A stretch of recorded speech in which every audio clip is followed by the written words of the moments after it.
Star Wars was once the pinnacle of cinema. It's been a forefront of inventing modern-day sci-fi. It's taken home 7 Oscars, produced the first feature film ever shot fully on a digital camera, revolutionized the modern-day green and blue screen, and much, much more. But the most important thing Star Wars has ever done was create the best fan base to ever exist. However, that fan base is also one of the biggest, most toxic fan bases ever, so when Disney cranks out something unliked by the fans, they set the internet ablaze. Let the hate flow through you. I think we saw a lot of that with the sequels, and we're now seeing it be repeated again with The Acolyte. I'm here today to give you my honest review.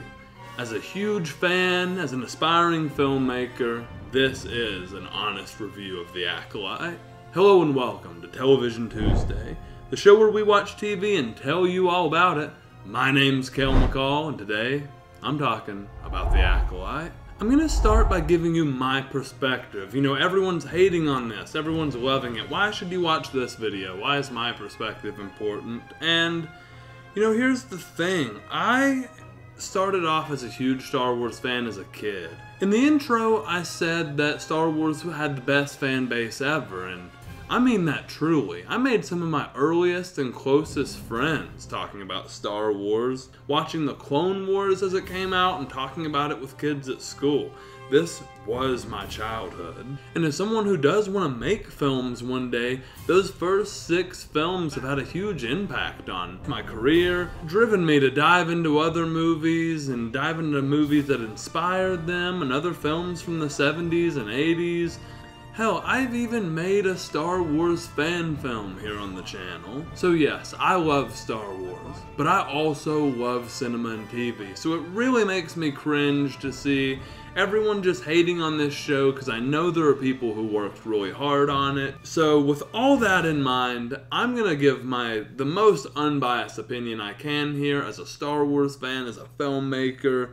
And if you disagree with me, let me know what you think down in the comments. I love talking shop with people down in the comments. I do be responding to all of them. Let me know what you think about the show 1 to 10. Spoilers ahead. I'm gonna spoil The Acolyte and every bit of it going forward. So if you haven't seen the show or you just don't care, spoiler warning.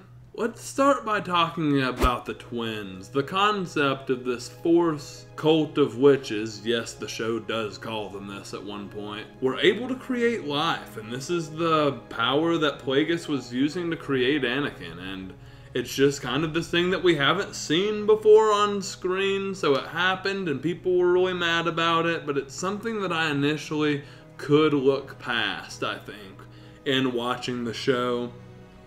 Although, you know, the prophecy of the Chosen One maybe doesn't hold as much impact anymore after we found out that we have Osha and May, but I truly didn't know how to feel about this, but after looking past this, I'll tell you what made me really not like it. And it's the fact that you have this Jedi who maybe opposes some of the Jedi philosophies but is also really strong in the Force and wise in the Force and can hold his own with a lightsaber and has long hair and oh yeah, Saul and Qui-Gon Jinn pretty much play the same exact role in The Phantom Menace and The Acolyte.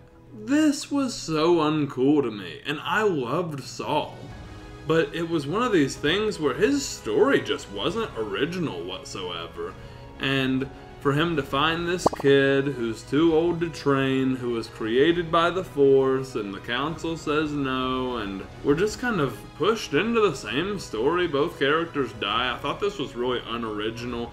Saul was the coolest part about the show, and even the writers couldn't handle that, I felt like. In fact, I think the writers needed to lay off the Rancor weed here. They've been smoking too much Rancor weed, and they wrote this damn show and gave it twice the budget of Kenobi. Overall, though, I thought the twins were lackluster and was semi-confused by their entire purpose. They just kind of ended up being evil in the end? Is that what I'm supposed to interpret here? That they were just born to be the same, and because May was a shit, Osha's a shit too?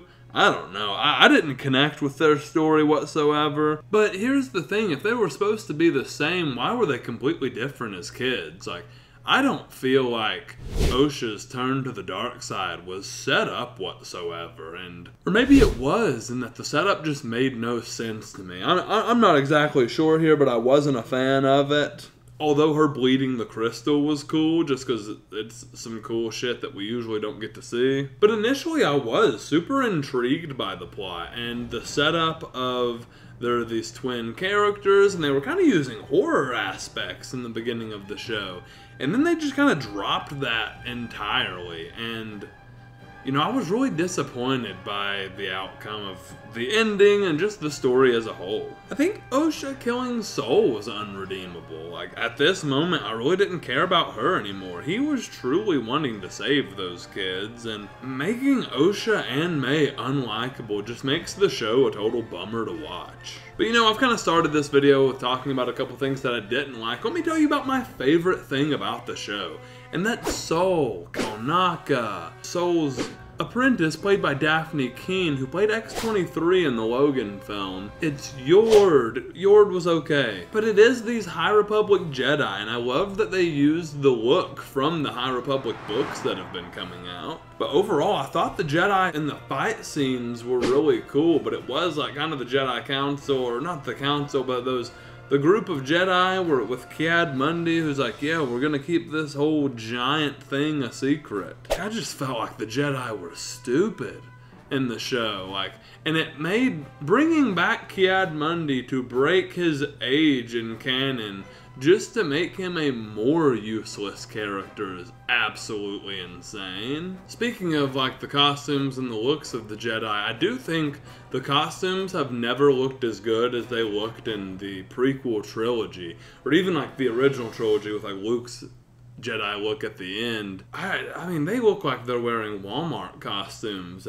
Some of them do. I think some of the Star Wars franchise as a whole has just lost a lot of quality here lately. But these Jedi characters that I liked, Saul, Torben, Kaunaka, the scene where they fight was really cool, although maybe to this point I wasn't into the story that much anymore. But just seeing a Wookiee Jedi with a huge lightsaber and wondering, oh, who's gonna take him out, was just kind of fun. The scene where all the Jedi line up to fight Khmer was cool, but I didn't care about his character at all, and I thought it was very predictable that it was him because he was the only other character in the show. Never got much of his motives and why he left the Jedi Order, and so it was just kind of one of those things where he was Venestra's Padawan, and we just never really got much on that story. Don't know that we ever will. I hope there's not a season 2 to this show. I hope they just go in other directions completely. Turns out he was working for Darth Plagueis the whole time, and this is potentially how Plagueis found out about this kind of power now, and this is maybe what motivates him to create Anakin later. You know, I'm glad they didn't introduce another Sith, because we're supposed to be in 1,000 years without seeing a Sith right now, but man, this is not how I wanted to see